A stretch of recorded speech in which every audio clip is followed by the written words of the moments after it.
अस्सलाम वालेकुम स्टूडेंट्स। तो आज की वीडियो में हम टॉपिक 125 से स्टार्ट करने जा रहे हैं। ये है प्लांट ट्रांसफॉर्मेशन का टॉपिक। प्लांट ट्रांसफॉर्मेशन से मुराद क्या है? Plant transformation is the stable integration of a transgene gene from another species into the plant genome. Plant genome के अंदर एक दूसरी स्पीशीज से, दूसरी नस्ल से आपने कोई जीन लेनी है और फिर उस जो भी कोई आपका प्लांट डिसाइड किया है उसमें इंटीग्रेट कर देनी है, उसमें ट्रांसफ़र कर देनी है, ऐड कर देनी है, तो उसको प्लांट ट्रांसफॉर्मेशन कहा जाता है। गोल ये होता है कि प्लांट जो है प्रोड्यूस कर सके, एक्सप्रेस कर सके एक न्यूट्राइड, ठीक है, न्यूट्राइड करे। जैसे कि आप उसको रेजिस्टेंस बना दो कि पेस्ट वगैरह, कीड़े मकोड़े वगैरह से वो रेजिस्टेंट हो जाए, ड्राउट वगैरह से टॉलरेंस बिल्ड कर ले, यानी जो सुख्त खुश्क मौसम हो जाता है, ज़मीन बंजर हो जाती है, इन सब चीज़ों से ये टॉलरेंस बिल्ड कर ले और इंक्रीज़ हो जाए न्यूट्रिशनल वैल्यू, यानी जो भी चीज़ है वो प्रोड्यूस करे उसकी न्यूट्रिशनल वैल्यू बढ़ जाए, ज़्यादा न्यूट्रिएंट्स के साथ प्रोड्यूस करे। कॉमन मेथड इस ट्रांसफॉर्मेशन करने के होते हैं, आपके पास दो मेजर होते हैं, ठीक है, दो प्राइमरी मेथड होते हैं जिससे आप ना डीएनए डिलीवर कर सकते हो प्लांट सेल्स में। एक तरीका होता है बायोलॉजिकल मेथड। अब ये मेथड क्या करता है? ये मेथड यूज़ करता है नेचर्स के जेनेटिक इंजीनियर, जो कि बेसिकली क्या होता है, अ सॉइल बैक्टीरियम कॉल्ड आर्गोबैक्टीरियम ट्यूमेफेशियन, ठीक है, ये एक अलग सा बैक्टीरियम होता है, ये यूज़ किया जाता है क्योंकि ये नेचर में ऑलरेडी फाइंड होता है, इस वजह से आप कहते हो उसको बायोलॉजिकल मेथड। अच्छा, इसका तरीका क्या होता है? मैकेनिज्म इसका ये होता है कि in nature this bacterium transfers a piece of its DNA, T DNA, from a plasmid type plasmid into the plant's genome to cause crown gall disease. In nature यानी बाय नेचुरली ये क्या हो रहा होता है, ये बैक्टीरियम जो है ना अपना एक छोटा सा पीस होता है अपने डीएनए का, टीडीएनए, वो प्लाज्माइड से निकाल के अपने जो भी कोई प्लांट होता है ना उसके आसपास उसके जीनोम में ये ऐड कर देता है, जिसकी वजह से एक डिजीज़ होता है क्राउन गैल डिजीज़, वो उसके अंदर कॉज हो जाता है। अब इसकी बायोटेक एप्लीकेशन किस तरह हो गई? साइंटिस्ट सीख गए कि इस टी प्लाज्माइड को कैसे आपने डिसआर्म करना है ताकि ये वाला डिजीज़ ना कॉज हो, by removing the disease causing genes and replacing them with the gene of interest। अब साइंटिस्ट सीख गए कि कैसे इसको डिसआर्म करना है और वो जीन्स निकालनी है जो कि ये डिजीज़ कॉज करनी है, और उस जीन को रिप्लेस कर दो उस जीन के साथ जो आपके इंटरेस्ट के, जो आप चाहते हो ये ट्राइड इनहेरिट करे ये प्लांट। जैसे कि BT gene for the paste resistance, यानी पेस्ट से, कीड़े मकोड़ों से बचे वो, उसके लिए बीटी जीन्स आप चेंज कर दोगे। तो ये आपका हो गया बायोलॉजिकल मेथड। फिर आपके पास होता है फिजिकल मेथड। फिजिकल मेथड को आप जीन गन भी कहते हो, also known as micro projectile bombardment. Micro projectile bombardment, इनके 2 नाम हो, 3 नाम हो या 10 नाम हो, आप सारे के सारे नाम अच्छे से सीखा करो क्योंकि एग्जाम में किसी भी नाम से पूछा जा सकता है। आपको तो पता है मैट्रिक इंटर सब तो आपने लोगों ने किया हुआ है, उसमें भी ऐसी होता है, बेसिक बेसिक अगर 2 अलग अलग नाम होते हैं तो बच्चों को कन्फ्यूज़ करने के लिए दूसरे नाम जो मोस्ट कॉमनली नहीं लिए जाते उससे भी एग्जाम में सवाल पूछ लिए जाते हैं, तो आप गौर से इनको ज़रूर पढ़ो। अच्छा, तो इसका मैकेनिज्म क्या है? टाइनी पार्टिकल्स ऑफ गोल्ड या टंगस्टेन, टंगस्टेन या गोल्ड के छोटे छोटे पार्टिकल्स, टंगस्टेन भी एलिमेंट होता है जैसे गोल्ड होता है वैसे ही, लेकिन बहुत रेयरिटी में फाइंड होता है, ये ज़्यादा नहीं अवेलेबल होता।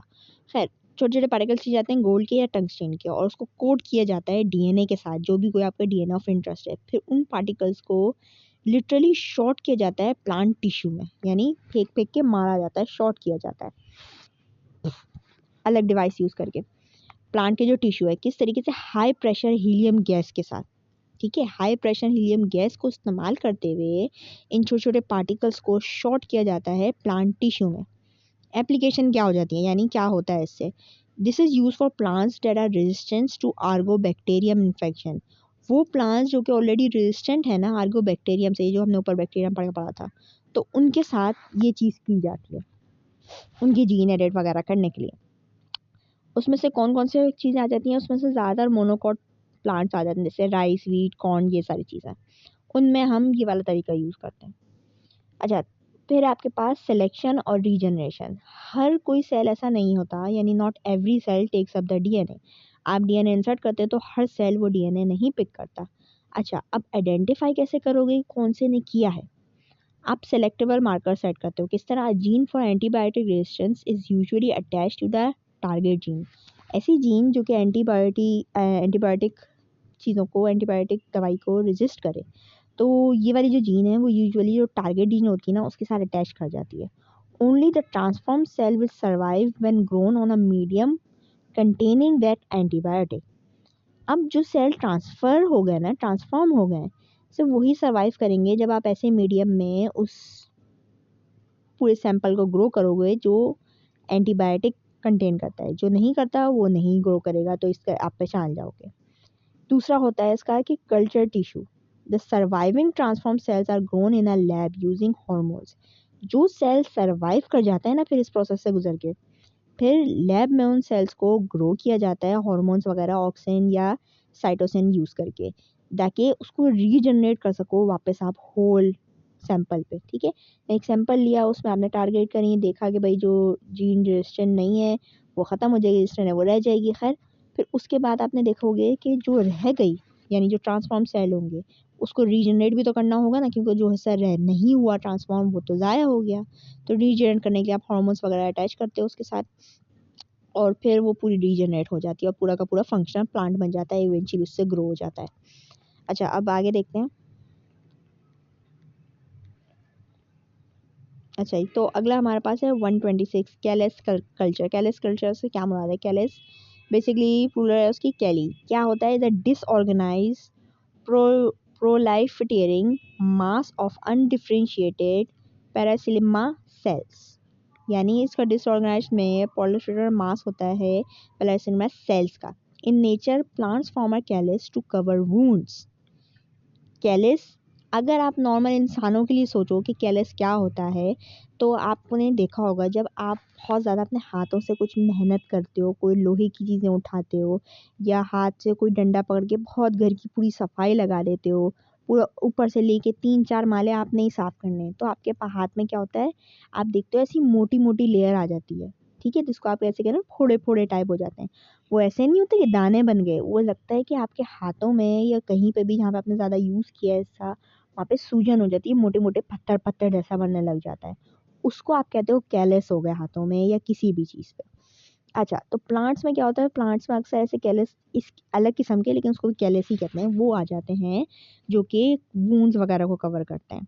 Similar to a scab in humans. ठीक है? In biotechnology we induce callus formation in a controlled environment to manipulate plant growth. Plant growth manipulate करने के लिए खुद कैलस इंट्रोड्यूस करते हैं ताकि अपने मर्जी से प्लांट की ग्रोथ कर सके। प्रोसेस होता है कैलस इंडक्शन का। कैसे कैलस को कैसे इंड्यूस किया जाता है? पहले किया जाता है selection of x plant. A small piece of living tissue, सबसे छोटा सा पीस ऑफ लिविंग टिश्यू लिया जाता है किसी भी प्लांट का, या वो लीफ हो, उसका स्टेम हो, रूट हो या एम्ब्रियो हो, जो भी कोई पेरेंट प्लांट है उससे लिया जाता है। फिर सरफेस को स्टरलाइज किया जाता है, प्लांट को ट्रीट किया जाता है डिसइंफेक्टेंट्स वगैरह से, जैसे ब्लीच, अल्कोहल या किसी और चीज़ से, ताकि उसमें से जो भी कोई माइक्रोब्स हों वो रिमूव कर दिए जाएँ। फिर इनकॉग्निशन की जाती है जिसके अंदर प्लांट को जो है ना, एक्सप्लांट जो है आपके पास, जो आपने स्मॉल पीस ऑफ टिश्यू लिया ना उसको एक्सप्लांट कह रहे हैं, तो उसको आपने प्लेस करते हैं एक न्यूट्रिएंट मीडियम पे। ठीक है, एक मीडियम पे इसमें न्यूट्रिएंट्स मौजूद होते हैं जो यूजुअली मूरासीज या फिर स्नूग या एमएस मीडियन है वो यूज़ करते हैं। फिर हार्मोनल बैलेंस किया जाता है। कैलस इंट्रोड्यूस किए जाते हैं किस तरह? By adding specific concentration of plant growth regulators. Plant growth regulators basically hormones हैं, वो इंट्रोड्यूस किए जाते हैं, ऑक्सिन या चाइटोसिन, ताकि कैलस खुद इंट्रोड्यूस हो जाए, उसके अंदर खुद बन जाए वो। अच्छा, रोल ऑफ हार्मोन्स। हार्मोन्स का क्या रोल होता है? हाई ऑक्सिन और लो काइटोसिन अगर आप ऐड करो तो वो प्रमोट करता है रूटिंग, रूट्स डेवलप करना, रूटिंग डेवलप करना प्रमोट करता है प्लांट में। अगर लो ऑक्सिन और हाई कैस्टोसिन हो तो शूटिंग डेवलप करने को प्रमोट करता है। उसी तरह अगर इंटरमीडिएट या इक्वल रेशियो है, इन बराबर बराबर रेशियो हो उनका, तो वो प्रमोट करता है कैलस फॉर्मेशन। अच्छा, फिर क्या होता है? फिर कैरेक्टरिस्टिक्स ऑफ कैलिसिस। कैलिसिस का कैरेक्टरिस्टिक्स बेसिकली ये है कि टेक्सचर कैसा होता है उसका। सबसे पहले तो आप ये बताओगे कैरेक्टरिस्टिक्स में, आप ये बताते हो ना कोई चीज़ कैसे दिख रही है, कैसे स्मेल कर रही है, क्या उसके फंक्शंस है वगैरह वगैरह। तो बेसिकली इसमें बता रहे हैं टेक्सचर उसका होता है फ्रीबल होता है, यानी लूज और ईजी और क्रम्बल्ड हो जाता है, या फिर बहुत ज़्यादा कम्पैक्ट हो जाता है, यानी हार्ड और डेंस हो जाता है। जैसे आप देखते हो हाथ में आपके छाले हो जाते हैं जिसको आप कहते हो, वो क्या होते हैं? या तो वो बहुत कड़क-कड़क से पत्थर-पत्थर जैसे हो जाते हैं, या वो लूसी-लूसी ऐसी स्किन वाले हो जाते हैं। तो कैलस जो प्लांट्स पे हो रहा है वो भी इसी किस्म का होता है। Colour usually cream, white, green ऐसा कुछ होता है, डिपेंड करता है इस चीज़ पे कि लाइट एक्सपोजर कितना मिल रहा है और प्लांट की कौन सी स्पीशीज़ है। फिर है आपके पास टोटिफोसेंसी क्या कितनी होती है। हर सेल के अंदर जो कैलस होता है उसके जेनेटिक पोटेंशियल होती है कि वो रीग्रो कर सके और प्लांट को पूरा कंप्लीट कर सके। अच्छा, फिर एप्लीकेशन इसमें ये हुई प्लांट बायोटेक्नोलॉजी में कि प्लांट रीजनरेशन में काम आता है। Callus can be stimulated to form organs को भी फॉर्म करने के लिए उसको यूज़ किया जा सकता है एम्ब्रियोज वगैरह में। अच्छा, जेनेटिक ट्रांसफॉर्मेशन में यूज़ करते हैं। साइंटिस्ट अक्सर often shoot DNA into callus के अंदर अक्सर डीएनए शूट कर देते हैं साइंटिस्ट सेल्स इस्तेमाल करते हुए, जिसके अंदर जीन गन वगैरह मेथड था ना जो अभी हमने देखा, वो यूज़ करके।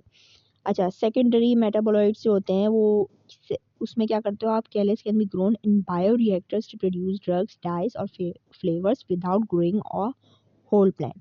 यानी कैलस का एक यूज़ ये भी है कि आपको पूरे पूरे अलग अलग से प्लांट ग्रो करने की ज़रूरत नहीं होती है। आप अलग से कैलसिस को ग्रो कर सकते हो बायो रिएक्टर्स में, जिसमें आप डायरेक्ट जो ड्रग्स आपको चाहिए वो प्रोड्यूस करो, जो डाइस चाहिए वो प्रोड्यूस करो, जो फ्लेवर्स चाहिए वो प्रोड्यूस करो। आपको पूरे पूरे प्लांट प्रोड्यूस करने की ज़रूरत नहीं होगी कि प्लांट प्रोड्यूस करो फिर उसका बस एक पार्ट यूज़ करो। आप डायरेक्ट जो पार्ट आपको चाहिए वही ग्रो कर सकते हो। अच्छा, अगला है आपके पास 127 में आपके पास है cell suspension culture. Cell suspension culture में बेसिकली क्या होता है, cell consist of cell aggregates and single cells dispersed and growing in a moving liquid nutrient medium. यानी एक जैसे आपके पास न्यूट्रिएंट मीडियम्स होते हैं, ठीक है, तो अक्सर वैसे सॉलिड ट्रे या किसी और ऐसी फॉर्म में होते हैं, ये लिक्विड फॉर्म में होते हैं और इसके अंदर जो भी कोई सेल है वो मूव कर रहे होते हैं। अच्छा, तो इसको में क्या होता है, it is usually initiated by transferring pieces of friable calluses into liquid medium. यानी फ्रीबर कैलिसेस यूज़ किए जाते हैं जो सॉफ्ट ऐसे गिरने वाले होते हैं ना, एक तो हार्ड होते हैं एक तो सॉफ्ट वाले होते हैं, सॉफ्ट वाले यूज़ किए जाते हैं और लिक्विड मीडियम में इसको ऐड कर दिया जाता है। अच्छा, इंपॉर्टेंस क्या है एजिटेशन की। एजिटेशन की इंपॉर्टेंस ये है कि liquid culture must be constantly agitated. अगर कोई भी आप ऐसा कल्चर क्रिएट कर रहा हो जो लिक्विड के अंदर हो रहा हो तो उसको आपने कॉन्स्टेंटली शेक करते रहना होता है, बार बार शेक करो। एजिटेटेड मतलब शेकन वगैरह, ये मतलब हुआ इसका। This is achieve using a rotary shaker. अब ये किस तरह होता है, ये एक रोटेटरी शेकर होता है, एक डिवाइस होती है जिसकी स्पीड होती है 60 से 150 RPM। उसमें डाल देते हो आप टेस्ट ट्यूब, और जिसमें आपने ये लिक्विड कल्चर वगैरह कर रहे होते हैं, टेस्ट ट्यूब में कर रहे होते हैं ऑब्वियसली, तो आप उसमें सेट कर देते हो तो वो हिलता रहता है। एजिटेशन सर्व्स 3 पर्पस, 3 पर्पस होते हैं एजिटेशन की। एक एरिएशन हो, यानी वो फ्लिसरेट करे कि जो एक्सचेंज ऑफ ऑक्सीजन और गैसेस वगैरह, जो भी कोई गैसेस की एक्सचेंज होना है वो प्रॉपर हो जाए लिक्विड और एयर के दरमियान, जैसे O2 और CO2 का हो जाए। डिस्पर्जन हो, यानी जो सेल एग्रीगेट्स है वो ब्रेक हो जाए और छोटे छोटे क्लम्स में बन जाए या सिंगल सेल्स में बन जाए। न्यूट्रिएंट की मिक्सिंग हो जाए, इंश्योर करता है कि जो सेल्स कॉन्स्टेंटली इन कांटेक्ट है ना न्यूट्रिएंट्स के साथ, वो उस मीडियम के साथ मिक्स हो जाए पूरे। फिर आपके पास है growth phases of suspension culture. Growth phases क्या होते हैं सस्पेंशन कल्चर के, सबसे पहला तो फेज होता है इसका लैग फेज। लैग फेज में सेल प्रिपेयर करता है डिवीजन के लिए और कोई इंक्रीज नहीं होता उसके नंबर में, यानी ज़्यादा नहीं बढ़ जाते, डिवीजन वगैरह नहीं होते, वो भी प्रिपेयर कर रहा है। फिर लॉग एक्सपोनेंशियल फेज, उसमें क्या होता है रैपिड सेल डिवीजन होने लग जाता है, जलियली सेल डिवीजन होता है इसमें। स्टेशनरी फेज में जो ग्रोथ है ना वो स्लो डाउन हो जाती है, जो न्यूट्रिएंट्स है ना वो डिप्लीट होने लग जाते हैं या किसी किस्म के टॉक्सिन्स बिल्डअप होने लग जाते हैं। चौथा फेज होता है डिक्लाइन फेज, उसके अंदर जो सेल्स होते हैं दे बिगिन टू डाई, ख़त्म होने लग जाते हैं, मरने लग जाते हैं वो। ठीक है, तो ये सस्पेंशन कल्चर का फेज़ है, ये 4 फेज से गुजरता है। अच्छा, टाइप क्या क्या है सस्पेंशन कल्चर की, 2 टाइप है आपके पास, एक बैच कल्चर और एक कंटिन्यूस कल्चर। अच्छा, बैच कल्चर्स में क्या होता है, जो सेल्स है ना वो बढ़ते हैं यानी ग्रो करते हैं फिक्स वॉल्यूम में, मीडियम के फिक्स वॉल्यूम में होते हैं, until the nutrients are exhausted, जब तक जो न्यूट्रिएंट्स उसके अंदर मौजूद हैं वो सारे एग्जॉस्ट नहीं हो जाते, ख़त्म नहीं हो जाते। अच्छा, कंटिन्यूस कल्चर में ये होता है कि फ्रेश मीडियम जो है वो बार बार ऐड करते रहते हैं। जो कल्चर क्लास होती है ना, जो कल्चर करना होता है अपने लिक्विड्स को, तो उसमें आप फ्रेश मीडियम कंटिन्यूसली ऐड करते रहते हैं। जो ओल्ड मीडियम है इसके अंदर सेल है वो इवेंचुअली क्या होता है रिमूव कर दिया जाता है to maintain a constant growth state, constantly growth होता रहे, तो पुराने वाले को इवेंचुअली रिमूव करते रहते हैं और नए मीडियम डालते रहते हैं, फ्रेश मीडियम जो है। अब ये किस तरीके से करते हैं, यूजिंग अ केमोस्टेट और ट्यूबो स्टेट, ठीक है। इन दोनों में से कोई एक चीज़ आप यूज़ करते हो ताकि जो पुराने वाले सेल्स हैं यानी पुराना वाला जो मीडियम है वो आप हटा सको जिसमें पुराने सेल्स मौजूद हैं। अच्छा, एप्लीकेशन क्या क्या है इसकी? लार्ज स्केल प्रोडक्शन कर सकते हो आपने किस चीज़ का? Ideal for producing secondary metabolites यानी ड्रग्स, फ्लेवर्स और परफ्यूम्स वगैरह को अगर लार्ज स्केल में प्रोड्यूस करना है तो ये वाला मेथड यूज़ करते हैं। जेनेटिक ट्रांसफॉर्मेशन के लिए यूज़ कर सकते हो, ये easier to introduce DNA into single cells. इसके अंदर आसान हो जाता है कि सिंगल सेल्स में आप डीएनए इंट्रोड्यूस कर सकते हो फिर as compare to in solid mass. अच्छा, म्यूटाजेनेसिस। म्यूटाजेनेसिस बेसिकली क्या है कि एक सिंगल सेल को ट्रीट करना किसी केमिकल से या रेडिएशन से ताकि आप न्यू ट्राइड्स फाइंड कर सको। अच्छा, यहाँ क्वेश्चन आंसर्स दिए हुए हैं, अब हम आगे बढ़ते हैं दूसरे चैप्टर पे।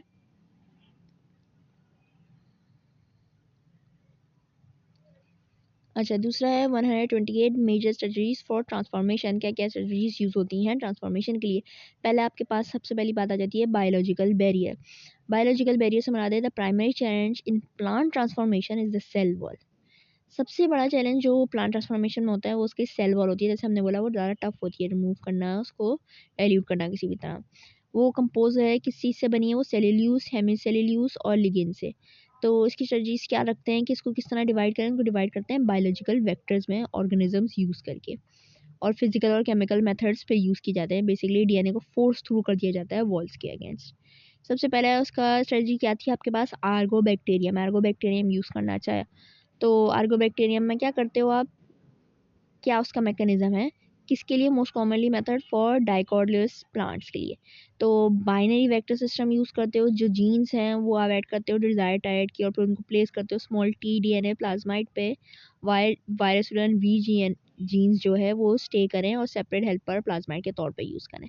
फिर जो बैक्टीरिया है वो इंजेक्ट कर देते हो टी सेल में into the plant cell through specialised secretion system. फिर फिजिकल स्ट्रेटजी होती है, इसको बायोलिस्टिक आता है द जीन गन, जो अभी हमने पढ़ा है एग्जैक्टली वही चीज़ दोबारा रिपीट हो रही है। तो तीसरे पे पढ़ जाते हूँ, चौथा जो है आपके पास है केमिकल स्ट्रेटजी। अच्छा, दो हमने कर ली थी, ये बायोलॉजिकल मेथड वाला और ये जीन गन वाला फिजिकल वाला। केमिकल स्ट्रेटजी क्या है आपके पास? PEG mediated transformation. ये मेथड बेसिकली क्या क्या रिक्वायर करता है? प्रोटोप्लास्ट यानी plant cells with this cell walls enzymatically remove, यानी एंजाइम्स के जरिए रिमूव कर दी गई हो उनकी सेल वॉल। ये वाले किस्म के प्लांट्स रिक्वायर करता है। मैकेनिज्म इसका ये होता है, पॉलीइथिलीन ग्लाइसॉल यूज़ किया जाता है। वो सेल मेम्ब्रेन्स को ना प्रीमेबल बना देते हैं ताकि आसान बना देते हैं, बेसिकली थोड़ा सॉफ्टन कर देते हैं। इन सिंपल लैंग्वेज थोड़ा सॉफ्टन कर देते हैं ताकि जो डीएनए है वो स्लिप थ्रू कर सके उसके साइटोप्लाज्म में।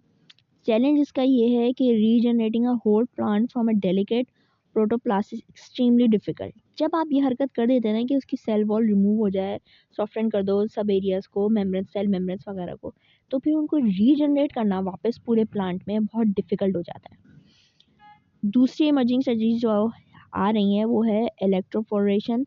इसके अंदर आप high voltage current pulses use करते हो ताकि क्रिएट कर सको टेम्परेली पोर्स सेल मेम्बर्स के अंदर। जब आप करंट बहुत तेज़ी से दौड़ाते हो तो क्या होता है? टेम्परेली पोर्स, छोटे छोटे होल्स खुल जाते हैं। माइक्रो इंजेक्शन बेसिकली क्या होता है? मैन्युअली आप इंजेक्ट कर रहे होते हो डीएनए को न्यूक्लियस के अंदर ग्लास कैपिलरीज यूज़ करके, जो कि बहुत प्रेसाइज होता है लेकिन स्लो होता है। अच्छा, सिलिकॉन कार्बाइड विस्कर्स। इसमें क्या होता है? टाइनी शार्प फाइबर्स यूज़ करते हो जो नीडल कर देते हैं डीएनए को सेल्स के अंदर, और फिर when stir together in a vortex, फिर स्टर हो जाता है एक वॉर्टेक्स के अंदर। अच्छा, अगला है आपके पास 129 आर्गोबैक्टीरियम मेडिटेटेड ट्रांसफॉर्मेशन। आर्गोबैक्टीरियम के बारे में हम थोड़ा और डिटेल में पढ़ रहे हैं, वही वाला जो गेल क्राउन डिजीज़ वगैरह क्रॉस कर देता है, बेसिकली ट्यूमर्स कहते हैं जिसको। अच्छा, ये याद रख लो, क्राउन गेल डिजीज़ क्या होते हैं? प्लांट के अंदर ट्यूमर अगर हो जाए तो उसको क्राउन गेल डिजीज़ कहते हैं या फिर ट्यूमर कहते हैं, दोनों में से कोई एक चीज़ कह सकते हैं आप, ठीक है। अच्छा, ये तो वही था। तो टाई प्लाज्माइड क्या होता है? जो कि ट्यूमर इंड्यूसिंग प्लाज्माइड इसको आप कहते हो। ये होता है की to this process is the Ti plasmid, it contains several vital regions. क्या क्या कंटेन करता है? टी डीएनए, जो ट्रांसफर ऑफ डीएनए है उसको कह रहे हो टी डीएनए, फुल फॉर्म इसकी है। Segment that is actually transfer into the plant, it is defined by a left border and a right border. अच्छा, वायरलेसेंस, वाइल्ड जीन जो होती है, जो वायरस वाली जीन है, वो रीजन है, वो क्या है, वो कंटेन करी होती है genes vir 1, vir B, vir G और इस किस्म की। That acts as the machinery to cut, transport and integrate. ये एज अ मशीनरी एक्ट करी होती है जो बेसिकली कट करेगी, ट्रांसपोर्ट करेगी और इंटीग्रेट कर देगी जो ट्रांसफर डीएनए है हमारा। ओपाइन कैटाबॉलिज्म, ओपाइन कैटाबॉलिज्म मुराद है कि genes that allow the bacteria to use opines as food source. वो जीन्स जो बैक्टीरिया को अलाउ करती हैं कि ओपाइंस को यूज़ कर ले एज फूड सोर्स, तो उसको ओपाइन कैटाबॉलिज्म कहा जाता है। अच्छा, मैकेनिज्म क्या है इन्फेक्शन का? कीमोटैक्सिस, कीमोटैक्सिस क्या होता है? जो प्लांट सेल वुंडेड होते हैं वो रिलीज करते हैं फेनोलिक कंपाउंड्स, जिसको आप एसोटिस सेरोजोन कहते हो, और आर्गोबैक्टीरियम जो होता है वो डिटेक्ट कर लेता है इसको और फिर मूव करता है उस वूंड की तरफ। एक्टिवेशन होती है एक्टोसिस जॉइन की कि वो ट्रिगर कर देता है vir jeans.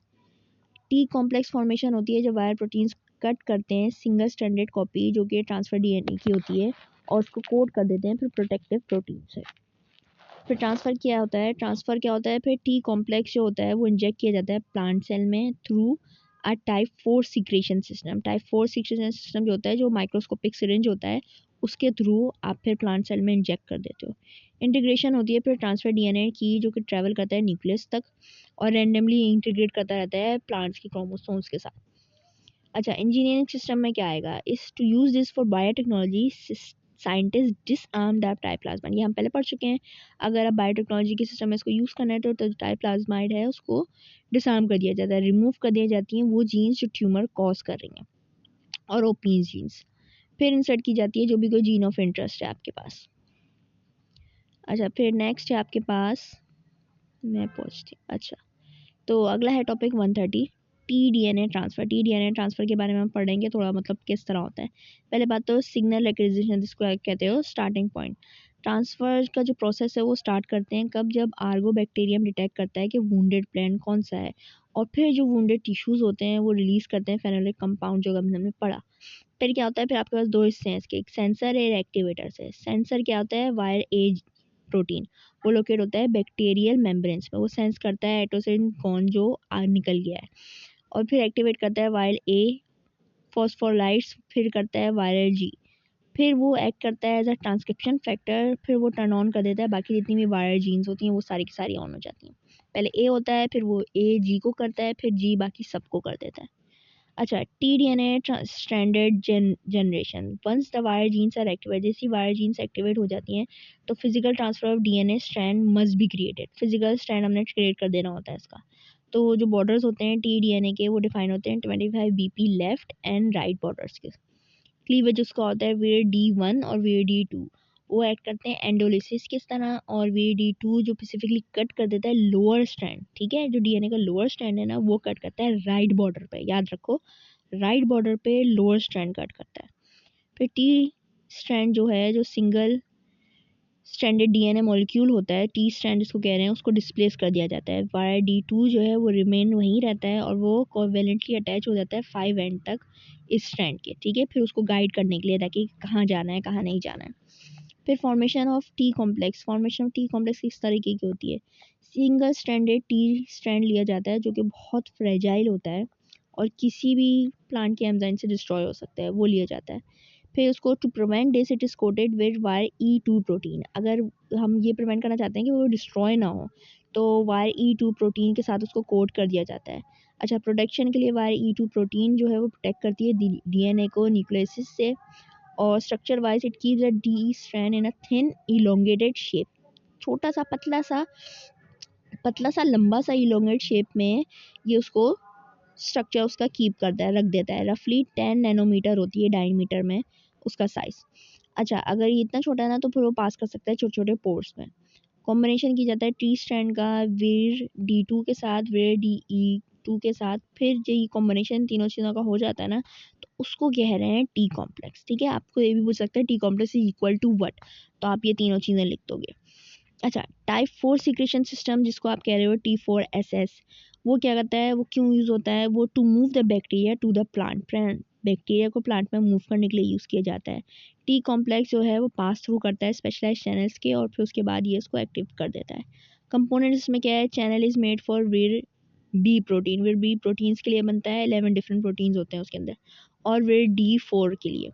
Function, it acts as a molecular syringe की तरह एक्ट करता है और स्पेन कर देता है यानी फैलता है दोनों बैक्टीरियम मेम्ब्रेन्स और प्लांट सेल वॉल या मेम्ब्रेन्स तक। अच्छा, न्यूक्लियर एंट्री और integration once inside the plant cytoplasm, जो न्यूक्लियर लोकलाइजेशन है विद D2 और विद E2 की, वो कंटेन करता है न्यूक्लियर लोकलाइजेशन सिग्नल्स। वो क्या करता है, वो प्लांट सेल को ट्रिक कर देता है ट्रांसपोर्ट करने के लिए कि टी कॉम्प्लेक्स को ट्रांसपोर्ट कर दो न्यूक्लियस में। अच्छा, इंटीग्रेशन क्या होती है, टी स्ट्रैंड जो है वो इंटीग्रेट कर लेता है प्लांट का जो क्रोमोसोमल डीएनए है ना, उसके साथ इंटीग्रेट हो जाता है, मिक्स हो जाता है, यूजुअली एट रैंडम लोकेशन। कोई रैंडम लोकेशन होती है उसकी, कोई ऐसी फिक्स नहीं होती है, रैंडम लोकेशन होती है उसकी। अच्छा, जो प्रोसेस यूज़ कर रहा होता है वो सब करने को, उसको एलिमिनेट रिकॉम्बिनेशन कहा जाता है। अच्छा, तो ये भी हो गया। अब हम एक और चैप्टर कर लेते हैं, एक और टॉपिक। अच्छा, अगला टॉपिक है, बेसिकली हम यही वाला टॉपिक है जो इसके थोड़ी और डिटेल में पढ़ते चले आ रहे हैं कुछ स्लाइड्स में। फंक्शन क्या है टी डीएनए जीन ट्रांसफ़र का, इसको आप बायोलॉजिकल हाईजैक भी कहते हो। जब टी डीएनए इंटीग्रेट हो जाती है प्लांट के जीनोम के साथ, तो फिर जो प्लांट है उसको ट्रीट किया जाता है उसके अपने ही डीएनए के साथ। जो प्लांट का आरएनए पॉलीमर्स है वो ट्रांसक्राइब कर देता है टी डीएनए जीन्स को एमआरएनए के अंदर, और फिर रिबोसोम्स ट्रांसलेट कर देते हैं उसको प्रोटीन में। फिर वो जो प्रोटीन है उनके दो मेन फंक्शन तय हो जाते हैं, दो प्राइमरी फंक्शन। एक होता है ट्यूमर इंडक्शन और एक होता है ओपाइन सिंथेसिस। ट्यूमर इंडक्शन जिनको ओकोलोनजेनेसिस भी कहा जाता है, वो क्या कंटेन करते हैं, वो क्या करते हैं, टी डीएनए जो है वो कंटेन करते हैं ओकोनजेनेसिस यानी कैंसर कॉजिंग जीन्स। ओकोनजेनेसिस को आप कहते हो कैंसर कॉजिंग जीन्स, ठीक है, ये चीज़ भी याद रखो। ये कोड है प्रोडक्शन का कि दो मेजर प्लांट हार्मोन्स प्रोड्यूस होने पड़ेंगे, ऑक्सेन और ये जिसको IAH कहा जाएगा और IAM जीन्स कहा जाएगा, वो स्टिमुलेट करेंगे सेल एनलार्जमेंट को और डिवीजन को उसके। साइटोसिन जिसको IPT जीन कहा जाता है वो स्टिमुलेट करेंगे रैपिड सेल डिवीजन हो, माइटोसिस हो, ठीक है। अब जो हेल्दी प्लांट है उसमें क्या होता है, ये जो हार्मोन्स हैं वो स्ट्रिक्टली रेगुलेट हुए हुए होते हैं, ठीक है। ये नहीं होता कि एक बढ़ रहा है तो एक कम हो रहा है, सही रेगुलेटेड फॉर्म में ये चल रहे होते हैं। हाउएवर टी डीएनए जीन्स जो है वो कॉन्स्टिट्यूटिव होती हैं यानी हमेशा टर्न ऑन रहती हैं, हमेशा एक्टिव रहती हैं। तो क्या होता है, इसकी वजह से जो सेल ग्रोथ है ना वो बहुत अनकंट्रोलेबल तरीके से होने लग जाती है, और फिर वो क्या फॉर्म कर देती है, वो जो क्राउन गैल ट्यूमर है ना वो फॉर्म कर जाती है। जो अनकंट्रोलेबल सेल ग्रोथ होता है बेसिकली वही ट्यूमर होता है, इंसान हो या प्लांट हो, उसमें दोनों में जब सेल में ऐसा कैंसर होता है तो वो इस तरीके से ही हो रहा होता है। अच्छा, ओपाइन सिंथेसिस में जो टी सेल्स हैं, टी डीएनए है सॉरी, वो कंटेन करते हैं वो वाली जीन्स जो सिंथेसिस के लिए ज़रूरी है ओपाइंस के, ठीक है। अच्छा, डेफिनेशन ये, ओपाइंस जो है यूनिक केमिकल कंपाउंड्स होते हैं जो कि बेसिकली कंडेंसेशन फॉर्म होती है अमाइनो एसिड्स और शुगर्स की। फंक्शन उसका होता है कि प्लांट्स ओपाइन नहीं यूज़ कर सकते, लेकिन जो आर्गो बैक्टीरियम होता है जो बाहर रह रहा होता है ट्यूमर वगैरह के, वो ये जीन कैरी कर रहा होता है on the non transfer part of the Ti plasmid, जो पार्ट नहीं ट्रांसफर होना उस पर कैरी कर रहा होता है। It allows to use opines as a sole source of carbon and nitrogen. Opine को यूज़ करता है वो सोल सोर्स ऑफ अपनी कार्बन और नाइट्रोजन के लिए। जेनेटिक कॉलोनाइजेशन के लिए यूज़ होता है, ये पूरा का पूरा जो प्रोसेस है वो कहलाता है जेनेटिक कॉलोनाइजेशन। कौन सा प्रोसेस, जिसमें ये सारी अपना आर्गोबैक्टीरियम वगैरह यूज़ कर रहे हो। Agrobacterium essentially farms the plant, it genetically engineers the plant to create a house basically tumour को कह रहा है, ये इंजीनियर कर देता है प्लांट को कि भाई जाओ ट्यूमर बनाओ अलग से, और ये जेनेटिकली इंजीनियर कर सकता है प्लांट को कि प्रोड्यूस करो ज़्यादा फूड जो कि ओपाइंस होते हैं। And the only engineer can eat, वो जो फूड है जो ओपाइंस है वो सिर्फ जो इंजीनियर कर रहा है यानी बेसिकली जो प्लांट है वो ही ईट कर सकता है उसको। अच्छा, एप्लीकेशन इसकी क्या है कि बेसिकली ये डिसार्म सिस्टम, यानी आप सीख गए हो, आप के पास मेथड आ गया है कि आप ट्यूमर कॉजिंग हार्मोन्स को किस तरह यूज़ करके डिलीट कर सकते हो, डिसार्म कर सकते हो उस पूरे जीन्स को, रीपर्पस करो उस पूरे सिस्टम को, जिस तरह आपने ओपाइन जीन्स को एक्सचेंज कर दो, रिप्लेस कर दो दूसरी यूज़फुल जीन्स के साथ, जैसे कि विटामिन, वैक्सीन, प्रोटीन या पेस्ट रेजिस्टेंस, इस तरीके से कर सकते हो।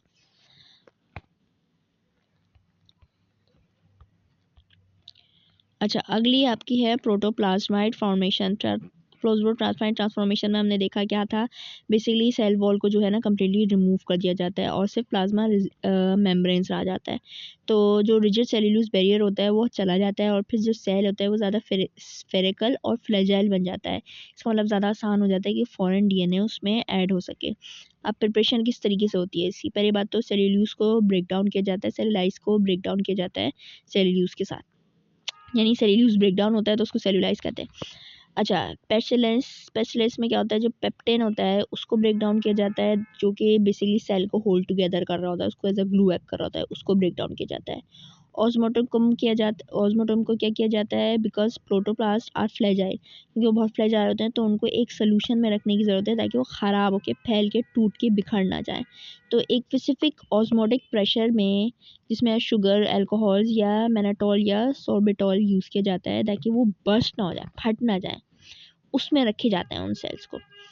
ट्रांसफॉर्मेशन मेथड जो है आपके पास प्रोटोप्लास्ट का वो है once the naked cells are ready, यानी जिन सेल के ऐसे दीवारें गिर गई हैं उनको नेकेड सेल्स कहा जा रहा है। जब वो रेडी होता है तो फिर डीएनए इंट्रोड्यूस किया जाता है और फिर उसको उस पॉइंट पे डीएनए इंट्रोड्यूस करने के लिए बहुत सारी टेक्निक्स है आप यूज़ कर सकते हो। उनमें से 3 टेक्निक्स आपको पैग मेडिटेटेड दी जाती है, जिसके अंदर आप मिक्सचर करते हो प्रोटोप्लास्ट का डीएनए के साथ, और जो पैग होता है वो डिस्टेबलाइज कर देता है प्लाज्मा मेम्ब्रेन्स को ताकि जो सेल हैं वो ज़्यादा से ज़्यादा डीएनए ले सकें एंडोसाइटोसिस से।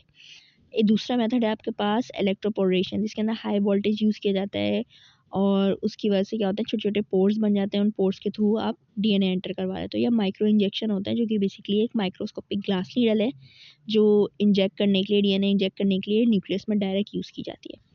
अच्छा, ये सब हम पढ़ चुके हैं, वही रिपीटेटिव चीज़ें हैं, लेकिन मैंने सोचा दोबारा से थोड़ा सा रिवाइज करवा दूँ। पोस्ट ट्रांसफॉर्मेशन, अच्छा इसमें सिलेक्शन और रीजनरेशन के बारे में बता रहे हैं। वॉल रीजनरेशन कैसे होती है, cells are kept in nutrient rich medium where they begin to secrete a new cell wall, ऐसे मीडियम में रखते हैं जो ज़्यादा न्यूट्रिएंट रिच है ताकि वो खुद रीजनरेट करने लगे वापस नहीं cell wall. Careless formation use करते हैं वरना जिसमें सेल क्या होता है डिवाइड करता है और फॉर्म कर देता है mass of undifferentiated cells. Secret selection में ये होता है कि एंटीबायोटिक्स यूज़ किए जाते हैं नॉन ट्रांसफॉर्म जो सेल ट्रांसफॉर्म नहीं हुए उनको किल करने के लिए।